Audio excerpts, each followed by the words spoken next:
So I've been holding on to this conversation. We're good on time. I've been holding on to this conversation until I could get you at this table. All right. This is a hard fucking pivot. Yeah. So, you work with a lot of former special operations guys. Yes. Some that are like dear friends of mine as well. And there is a systemic problem in our community where we are I have to say we because, I'm part of that, and whether I participate in it or not, or I'm a victim of it or whatever you want to call it.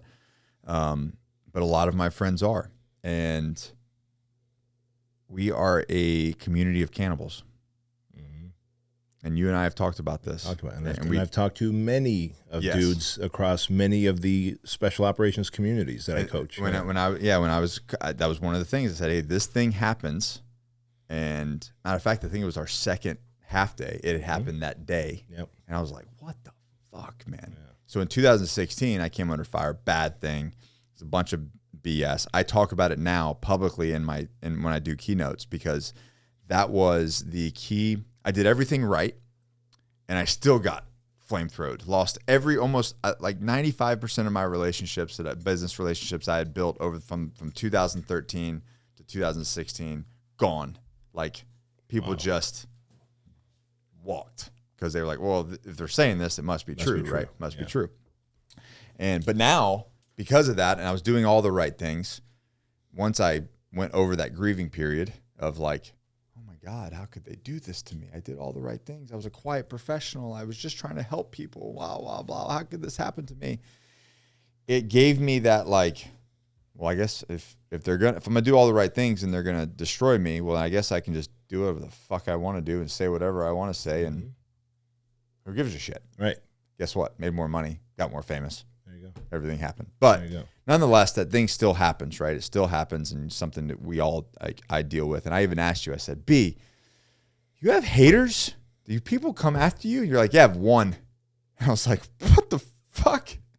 And he goes, but let me tell you. And so I want to ask, and if anybody's listening, because I want it to be very pointed, why is somebody, the way I look at it, you have a bunch of group guys that are special operations. You hire a bunch of them. You have a bunch of those friends. I feel like they're some of the highest caliber human beings and have the capability of being the highest caliber men in our country. Why do they do that shit? Why do they tear each other apart and tear each other down so publicly and so viciously? Type A, high-speed, mission-focused men. By design, they not only find you guys, and when they find you, then they breed that into you even more. Like, just keep being higher speed, more type A, more mission focused, win at all cost. The reason y'all don't tear each other down when you're on a team is because you're on a team and you have an enemy. Once you leave the team, now he sold out. He left early. He couldn't hack it. Like, you guys are so, I say you guys because it's you have to say it. Yeah, you have I to have say to. It. Yeah. So I'm not saying that you personally are this way, but yours. That's why I said we. Yeah. That's why I say we. Because it's crazy, because whether they're SEALs or Green Berets or Raiders, it doesn't matter. Like, I have friends and coaching clients in all categories. They're all good to me, but they will literally start. I see that they are so competitive amongst each other, and that's because they're no longer on a team focused on a mission, and so they just turn on each other because of the competitiveness that was bred into you guys, but to work as a team against the enemy now backfires most of the time, not all of the time, because there's also great dudes like you and many others who are like, hey man, live and let live. Yeah. Right? Like, you look at Robert O'Neill, he's like, man, I'm the guy that shot Osama bin Laden. Everyone's like, yeah, but there was another book that the dude talked about how he shot Osama bin Laden. That book came out before you. He's like, you know what? Maybe his experience was different. Like, he doesn't once piss on him. Yeah. And I know Robert O'Neill personally, like, he doesn't once piss on that other guy or the book. Maybe you'll have to talk to him. I don't know. He could easily say, like, that guy's this and that guy's that, and throw the guy under the bus. He doesn't. He just goes, you know what? I can tell you what my experience was on that day and the people that can corroborate that. But it's because you guys are so type A, so driven, so mission focused that when someone leaves, it's like, hey, have a good life. Wait a minute. It looks like you're about to do something different. It looks like you're about to elevate yourself. It looks like you're about to do something that I want to do, but I'm afraid to do. And so now I got to shit on you because I just know how to shit on people because I've been taught to shit violently and aggressively on the enemy. That's what you're trained to do. It just turns on you guys. And it's so sad. It so breaks my fucking heart because to me, it's embarrassing. Because it doesn't make... Because like I said, before I preference this, we're the highest caliber of men and human beings that this country has. And at the same time, we have this thing. And it's gross. And it's like a cancer. And I've watched, I've watched it happen with Ray. I've watched it happen with Jason Redman. I've watched it's happened to myself. Multiple other people that anytime you step out, you're like, whoa, how dare you? Anyways.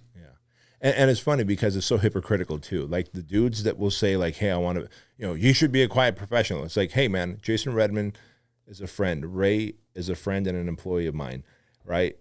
I'll see these guys piss on my friends, and then they'll slide into my DMs and be like, hey, what's it cost to coach with you? It's like, well, I thought you wanted to be, I don't ever talk shit on them, right? But I'm like, I just saw like you're leaving a comment there.